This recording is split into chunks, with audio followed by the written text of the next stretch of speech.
Olá, querido ouvinte. Seja muito bem-vindo ao nosso Evangelho no Lar. Que a paz e a luz do Cristo preencham nossos corações, trazendo serenidade e compreensão. Este é um momento especial de reflexão, aprendizado e prece, no qual nos conectamos com Deus e com a espiritualidade superior para fortalecer nossa caminhada na Terra. Se ainda não é inscrito no canal, aproveite para se inscrever e ativar o sininho, assim você recebe notificações sempre que um novo vídeo for publicado. Antes de iniciarmos, sugiro que você coloque um copo de água ao seu lado. Ao final do nosso encontro, essa água estará fluidificada com energias elevadas, tornando-se um bálsamo para o corpo e a alma. Senhor Deus, Pai de amor e misericórdia, elevamos nossos pensamentos a Ti neste instante de recolhimento e oração. Pedimos que Sua luz envolva todos aqueles que enfrentam enfermidades, que estão internados, buscando a recuperação do corpo e do espírito. Intercedemos também, Senhor, por aqueles que se encontram privados de liberdade, para que possam encontrar arrependimento sincero e esperança na reabilitação através do amor de Cristo. Abençoa, Pai, os que passam por dores e dificuldades, sejam elas físicas, emocionais ou espirituais, que possam encontrar consolo, força e alívio em Tua presença.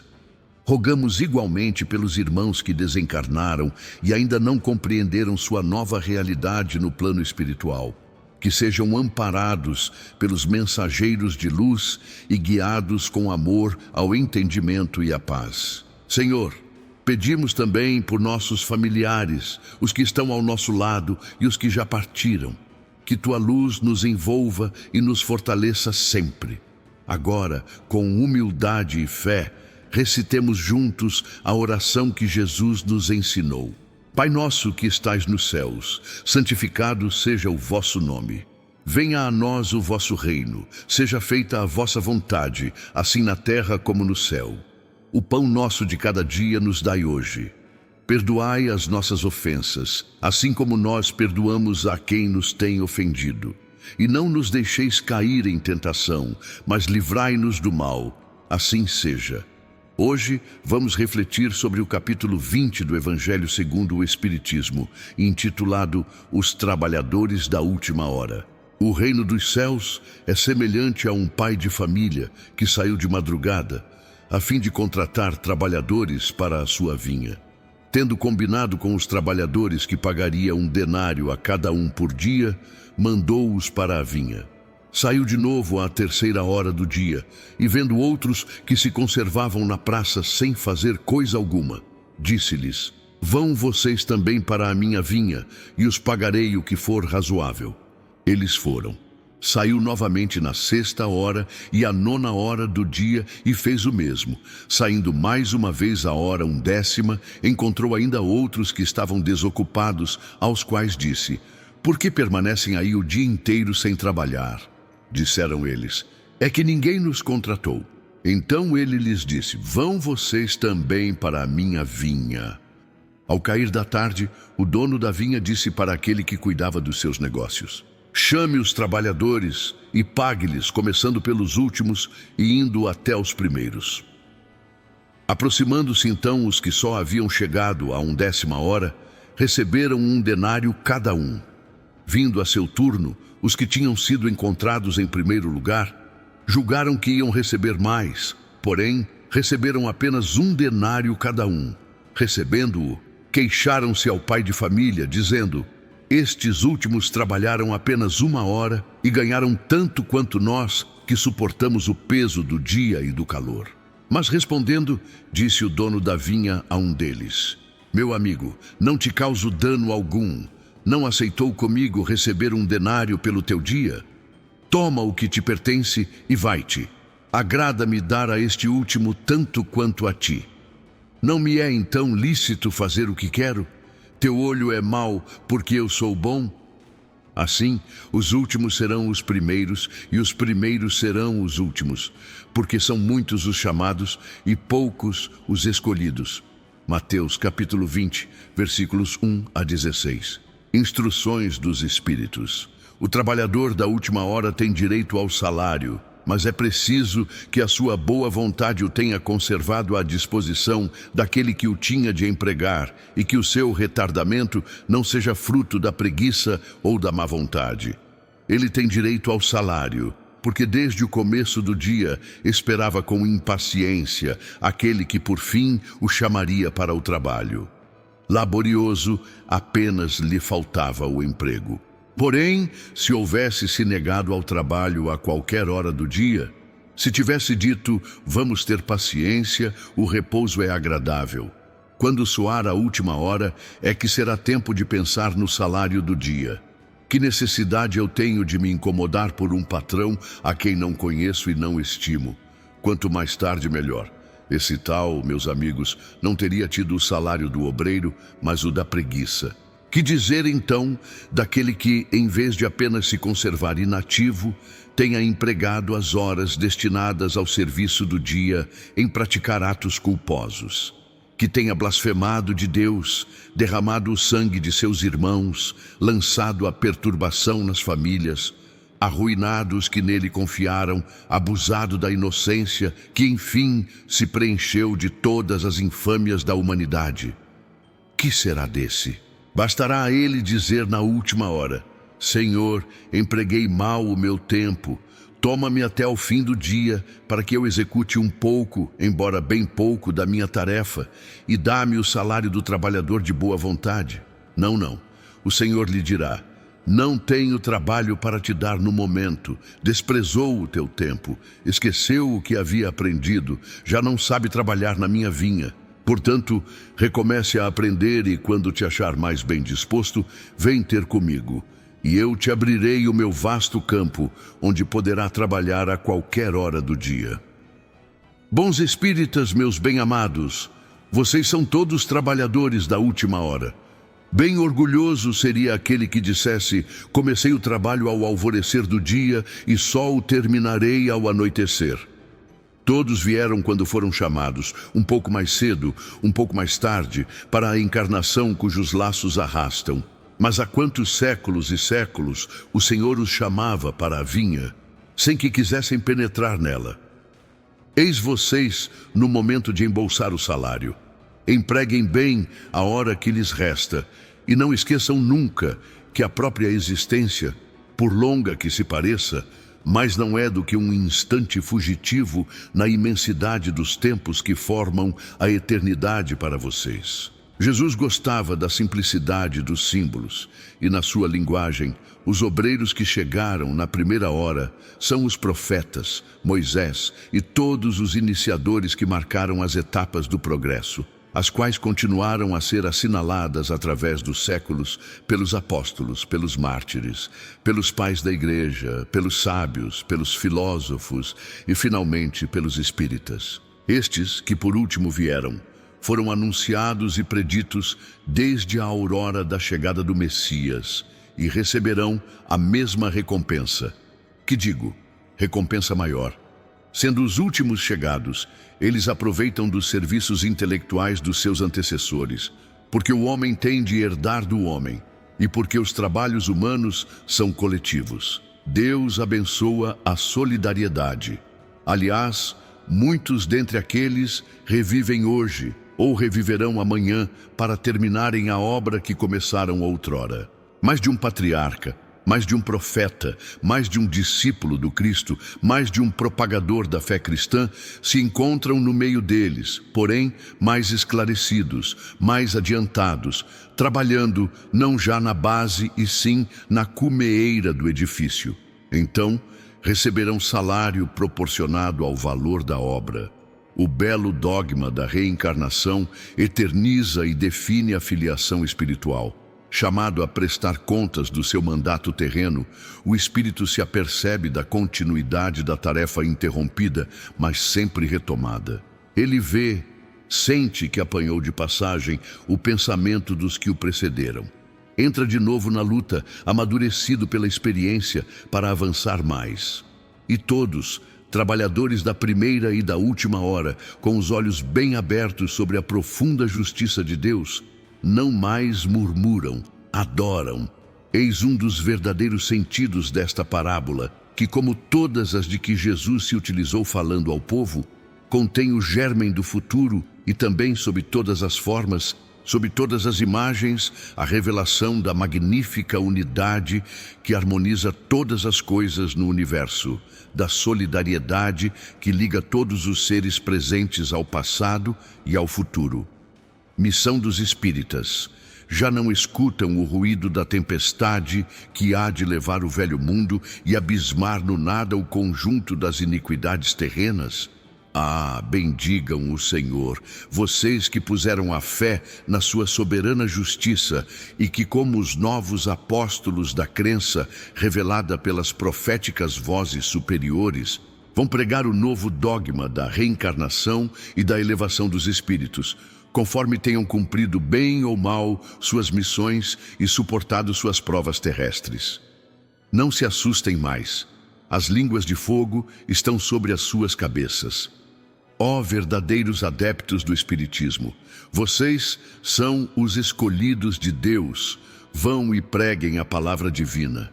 É chegada a hora em que, para a sua propagação, devem sacrificar os próprios hábitos, os próprios trabalhos, as suas ocupações fúteis. Vão e preguem. Com vocês estão os espíritos elevados. Certamente falarão a criaturas que não vão querer escutar a voz de Deus, porque essa voz as convida incessantemente à desambição. Pregarão o desinteresse aos avaros, a abstinência aos dissolutos, a mansidão aos tiranos domésticos, como aos ditadores. Palavras perdidas, eu o sei, mas não importa. Faz-se necessário que reguem com os próprios suores o terreno onde precisam semear, porque ele só frutificará e produzirá sob os reiterados golpes da enxada e do arado evangélicas. Vão e preguem. Ó todos vocês, homens de boa fé, conscientes da própria inferioridade em comparação aos mundos espalhados pelo infinito, lancem-se em cruzada contra a injustiça e a maldade. Vão e acabem com esse culto do bezerro de ouro que cada dia mais se alastra. Vão, Deus guia vocês. Homens simples e ignorantes, suas línguas se soltarão e falarão como nenhum orador fala.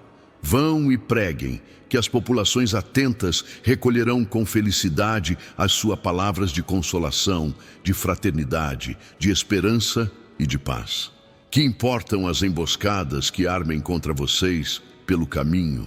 Somente lobos caem em armadilhas para lobos, pois o pastor saberá defender suas ovelhas das fogueiras imoladoras. Vão, homens, que são grandes diante de Deus, mais ditosos do que Tomé, creiam sem fazerem questão de ver e aceitem os fatos da mediunidade, mesmo quando não tenham conseguido obtê-los por si mesmos.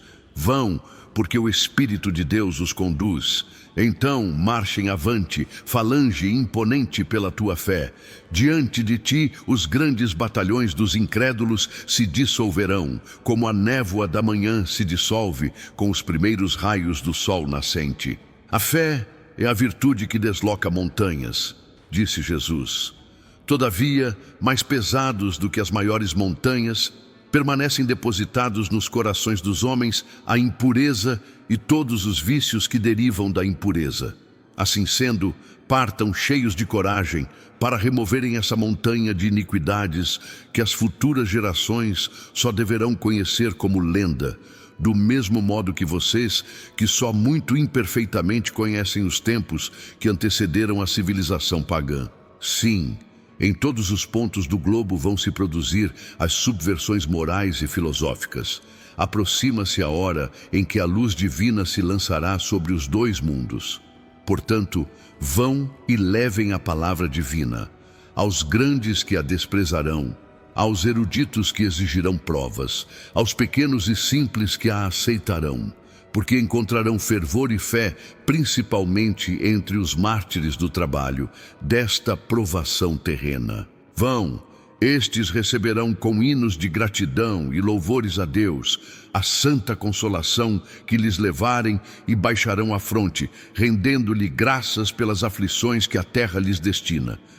Que a sua falange se arme de decisão e coragem. Mãos à obra, o arado está pronto, a terra espera. Arem, vão e agradeçam a Deus a gloriosa tarefa que Ele os confiou. Mas atenção, entre os chamados para o Espiritismo, muitos se transviaram. Dessa forma, reparem seu caminho e sigam a verdade.